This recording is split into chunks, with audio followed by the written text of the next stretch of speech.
everyone, and welcome to my Andalusian travel guide. My family and I went on a tour around the southern region of Spain, and I documented it because I wanted to share my travel tips with you and show you some of the most beautiful landmarks from the region, as well as some of the best things to do here when you're not visiting historic sites. We are of course going to check out some of the coolest spots for swimming from Andalusia.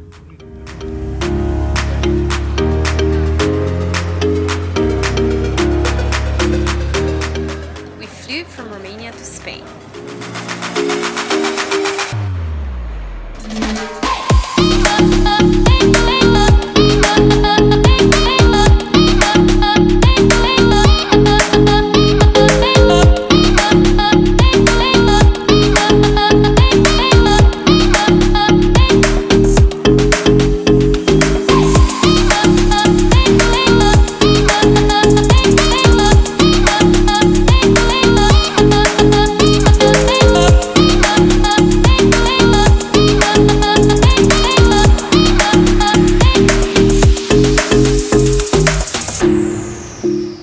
After a short duty-free session, we onboarded our flight and buckled in for 4 hours to our dream holiday destination.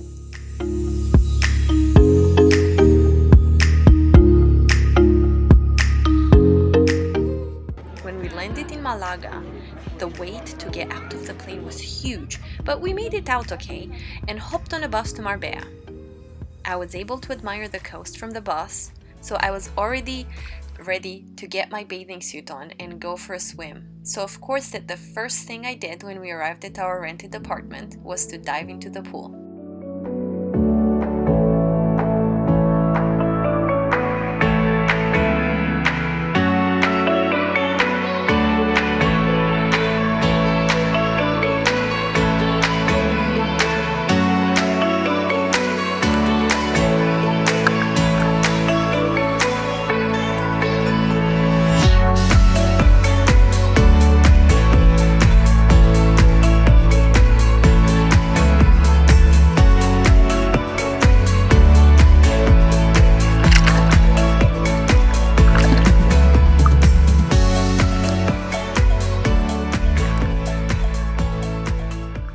Up next, we're going to check out the beach just across the road from our apartment.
It's a well-known fact that Europeans tend to eat slightly later, but Marbella truly comes to life at night.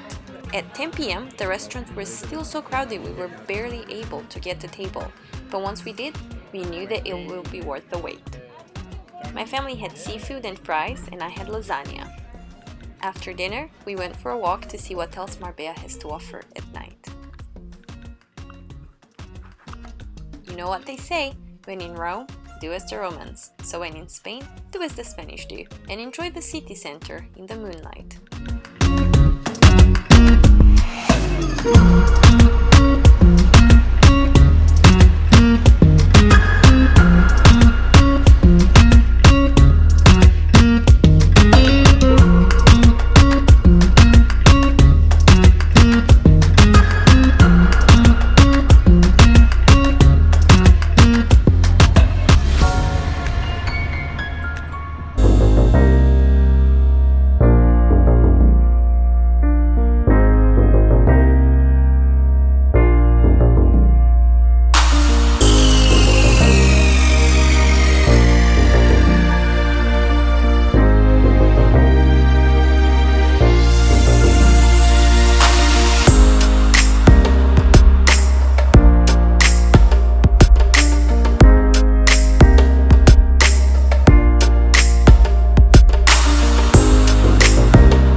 ¿Dónde está el restaurante del hotel?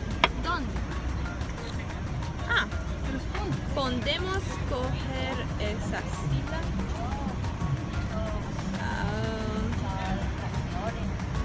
Otra cerveza, por favor. For my father's birthday, we took a trip to Cordoba, where we visited Mezquita de Cordoba, also known as the Mosque Cathedral of Cordoba, located in Andalusia, Spain. This is a Catholic cathedral dedicated to the Assumption of the Virgin Mary, Cathedral of Our Lady of the Assumption. The site where Mezquita de Cordoba is located initially hosted a Christian church dedicated to Saint Vincent III, which was divided and shared by Muslims and Christians after the Islamic conquest of the Visigothic kingdom. The sharing agreement of the Mosque Cathedral of Cordoba lasted until 784, when Emir Abd al-Rahman I demolished the original structure and built the Grand Mosque of Cordoba on its ground. Mezquita de Cordoba held a place of importance in the Islamic community, and it was used for prayer and religious education for 3 centuries. In 1236, Cordoba returned to Christian rule during the Reconquista, and the building was converted to a Roman Catholic church, culminating in the insertion of a Renaissance cathedral nave in the 16th century. Visiting Mezquita de Cordoba costs €10 per person, although children can go in for only €5.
of exploring Cordoba, we drove back to Marbella and had dinner at a great restaurant with live flamenco music.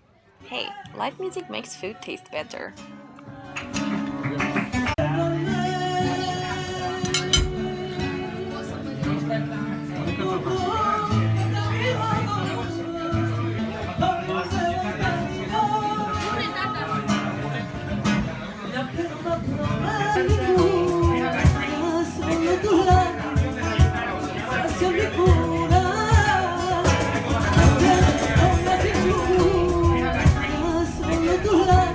Today we're exploring Ronda. We're walking around Alameda del Tajo. Alameda del Tajo!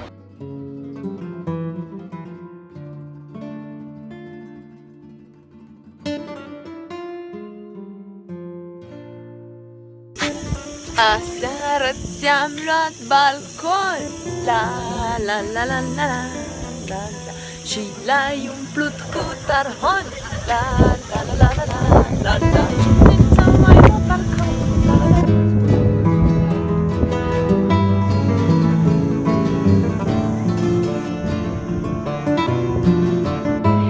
Piazza del Toros sau Torres?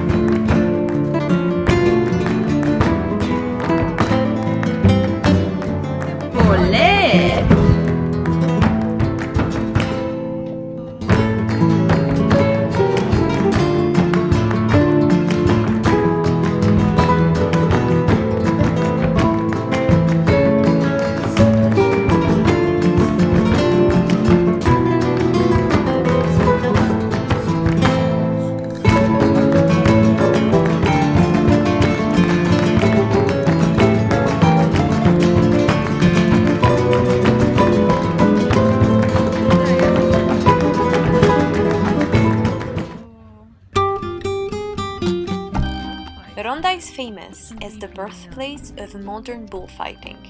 Luckily, there are no more bullfights here, but the famous bull ring is open for visiting, and we had to go in and visit the bull ring and the museum. Other places worth visiting in Ronda are Puente Nuevo, Piazza de Toros, the Arab Baths, Mondragon Palace, the Palace of the Moorish King, the City Gate, and the Duquesa de Parcent Square, to name a few.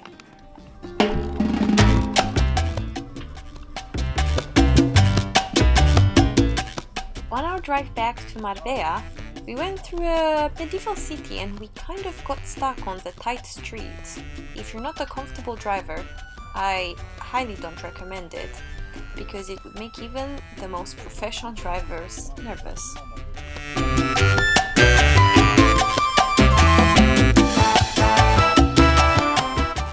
Since the holiday wouldn't be complete without a visit to the mall, we went to see what La Canada Parc Comercial had to offer. The following day we rented a car and went on a road trip to Alhambra in Granada.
Alhambra is a palace and fortress complex located in Granada, Andalusia, in Spain.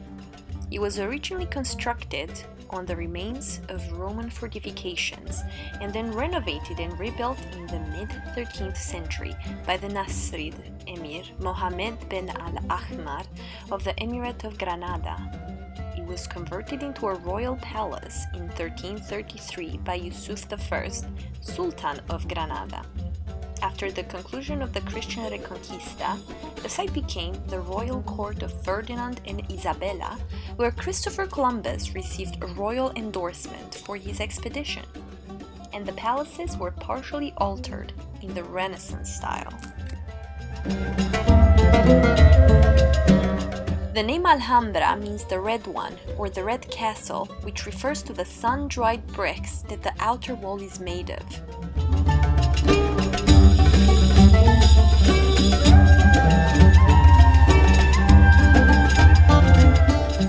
If you don't want to wait in line for hours in the sun, I really recommend buying tickets online. The decoration consists, for the upper part of the walls, as a rule, of Arabic inscriptions, mostly poems by Ibn Zamrak and others praising the palace, that are manipulated into geometrical patterns with vegetal background set onto an arabesque setting. Much of this ornament is carved into plaster rather than stone. The mosaics, with complicated mathematical patterns, are largely used as paneling for the lower part. The palace complex is designed in the Nasrid style, the last blooming of Islamic art in the Iberian Peninsula. That had a great influence on the Maghreb to the present day on contemporary Mudéjar art, which is a characteristic of Western elements reinterpreted into Islamic forms and widely popular during the Reconquista in Spain.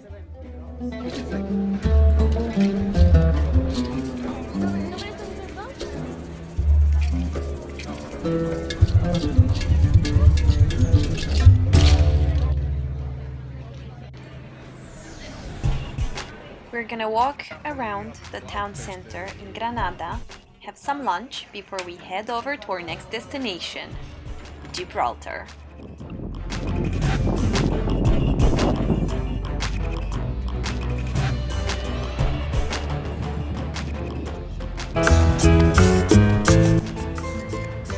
Gibraltar is a city with a lot to offer and with rich history.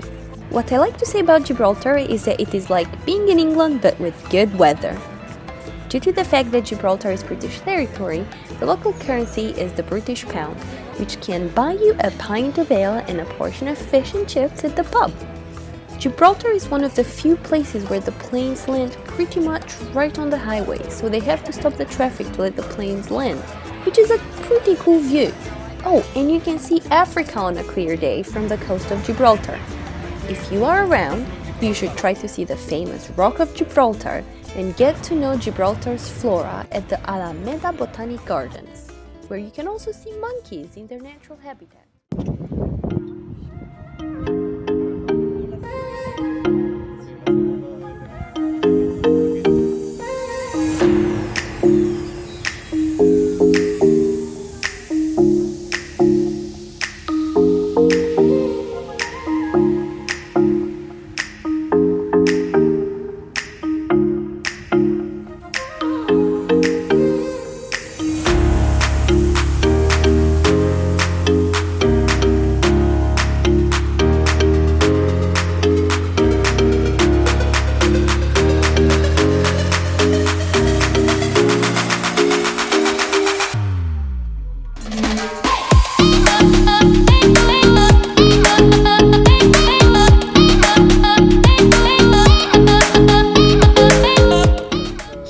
They have to stop the traffic to let the planes land. I think this is quite a unique setting.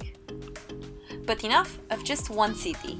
The travelers are looking better on the road. So let's head over to our next destination. You're gonna have a great day when you wake up to this view. Some of the best beaches in town are only a short walk or drive away from our apartment. I recommend La Caleta Beach and Playa de la Victoria, but in this area it is a piece of cake to find a nice beach. Since they're so close to the city center, there are plenty of lunch options, and you can buy fresh food from the nearby markets and ice-cold beer for €2 from the sellers who walk around the beach. Cadiz really comes to life after sunset, so go for a walk and blend in with the locals. The food at the local restaurants is praiseworthy, so it will be difficult to pick a dinner place when you have to choose from so many good places. Cadiz is a lively city founded by the Phoenicians 3,000 years ago. It is one of the oldest cities in Western Europe, so no wonder it has a rich history and impressive architecture. It is worth visiting Torre Tavira, Gran Teatro Fala, Cadiz Cathedral, Castle of San Sebastian, Gadir Archaeological Site, Puerta de la Tierra, and Barrio del Popolo, which is the oldest neighborhood in Cadiz. Have fun! I found out that due to the fact that some of the buildings in Cadiz have a Cuban style, or maybe it's the other way around, they filmed one of the James Bond movies here instead of traveling all the way to Cuba.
Told us about the street food place just outside the market in Cadiz, which makes fresh churros every morning, so we're heading there to buy breakfast.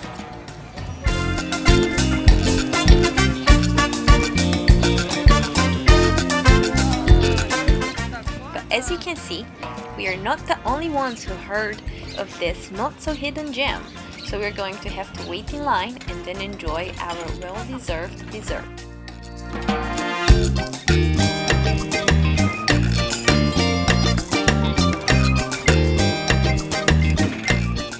What is the best thing to do after a meal? Start planning your next meal, of course! The market in Cadiz is a seafood lover's paradise. This is a covered market that sells a wide range of food products. The catch of the day, the freshest fish you can get, meat, vegetables, and other souvenirs. It is a paradise, especially for seafood lovers like my dad. The market is open every day except for Sundays, and it can be found in Plaza de la Libertad, Cadiz, Spain.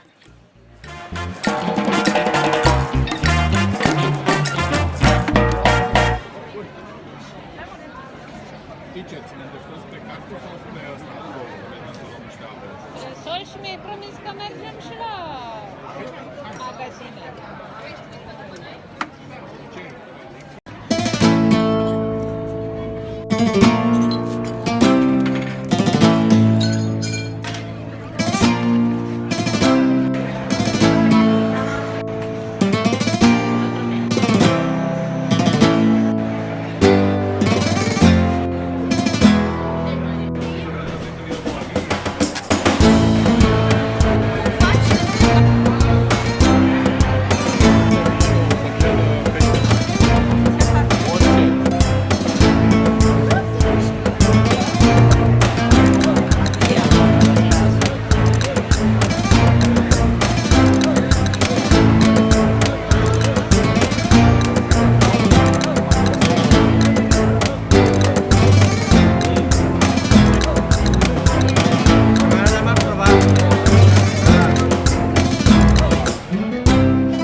Alcazar, but it's super hot. We would be dying if we had no water or sun hats or sunscreen. Maybe I was a little too dramatic. We're just melting.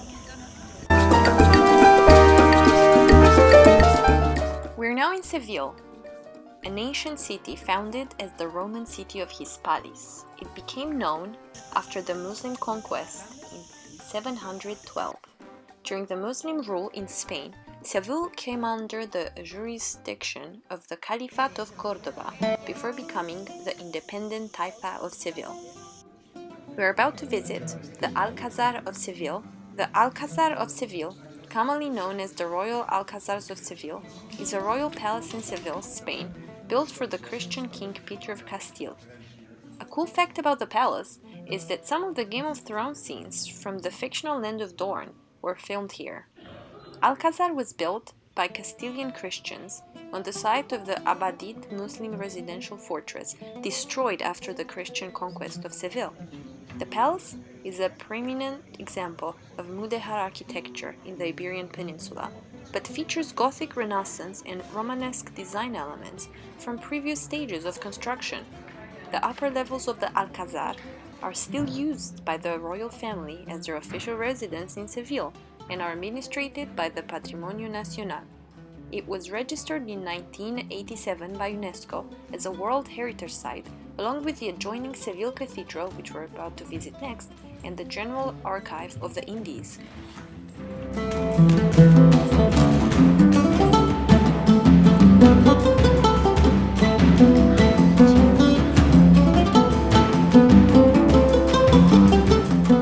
During the 500 years of construction, styles succeeded one another. There are no remnants of the initial design, but the structure was likely refurbished with elements of Islamic ornaments and patterns. Several major gardens were also built. With the start of the Spanish Reconquista in the 13th century, the palace was remodeled with Gothic and Romanesque elements. The 16th century saw major additions of the Renaissance tradition. Alongside these designs, Islamic decoration and ornamentation was widely used. After damage by the 1755 Lisbon earthquake, the facade of the Palacio Gótico, overlooking the Patio del Crucero, was completely renovated using Baroque elements. The palace now presents itself as a unique blend of styles. The palace is known for its tile decoration. The two tile types used Majolica and Arista styles. In the Arista technique, the green body is stamped, and each tile segment had raised ridges. This technique produces tiles with transparent glazes that are not flat. The art of Majolica ceramics was developed later in the 15th, 16th centuries. The innovation made it possible to paint directly on ceramics covered with white opaque glazes. Being a trade center, Seville had access to large-scale production of these tiles. They were mainly of geometric design, inspired by the arabesque ornament. In the 16th century, the Catholic monarchs commissioned Nicola Pisano to make two Majolica tile altarpieces in the palace. One still exists in the oratory of the royal apartments, the other one is missing. Later, the artist Cristobal de Augusta created a tile work in the Palacio Gótico. It features animals, cherubs, and floral designs, and gives the palace a bright tapestry look.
of Saint Mary of the Sea, better known as Seville Cathedral, is Roman Catholic Cathedral.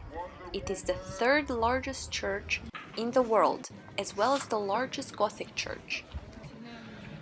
After its completion in the early 16th century, Seville Cathedral supplanted Hagia Sophia as the largest cathedral in the world, a title the Byzantine Church had held for nearly 1,000 years.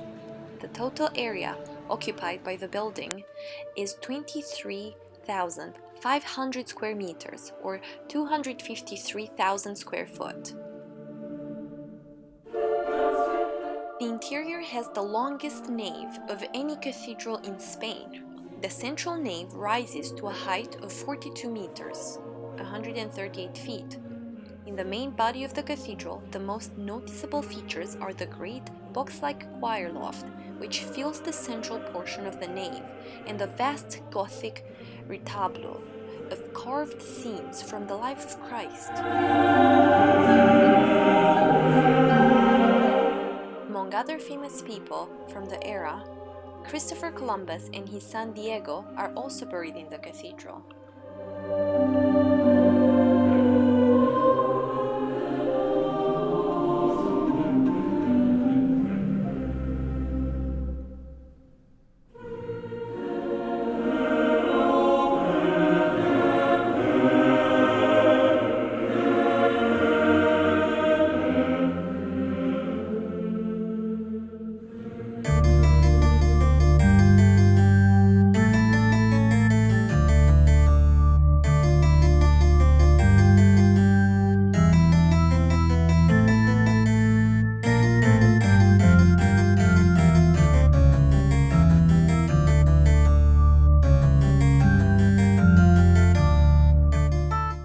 The cathedral has 80 chapels, including the Capilla Real. The cathedral originally hosted the pair of historic instruments, a gospel organ by the renowned innovator Jordi Bosch, finished in 1793, and the epistle organ by Valentin and José Valentin Verdalonga, finished in 1831.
The Giralda is the bell tower of the Cathedral of Seville.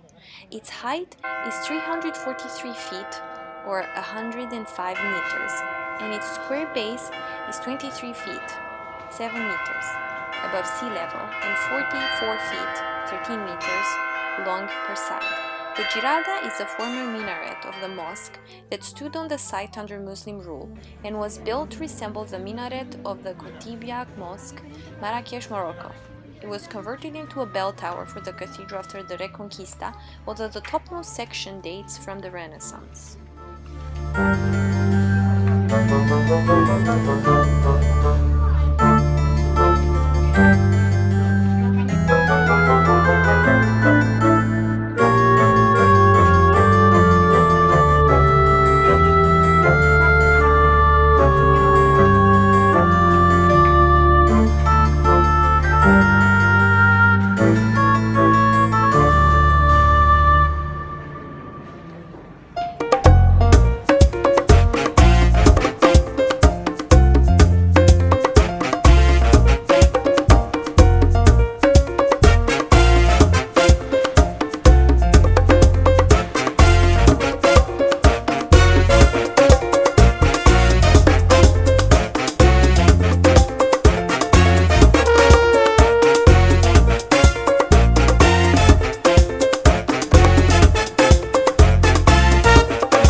When you travel, it's really important to stay organized and do your research in order to find the best holiday accommodation for you and for your family.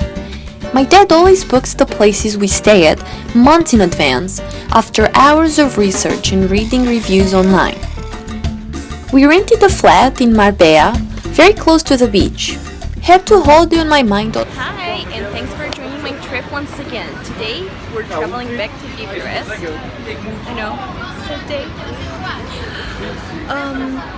But our flight is at 8, and we had to return our rented car at 12, which is why we stopped by at the shopping mall that's very close to Malaga airport.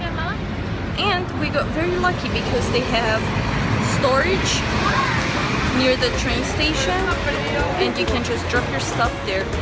It costs about €9 to drop 3 or 4 medium bags, so it was quite good.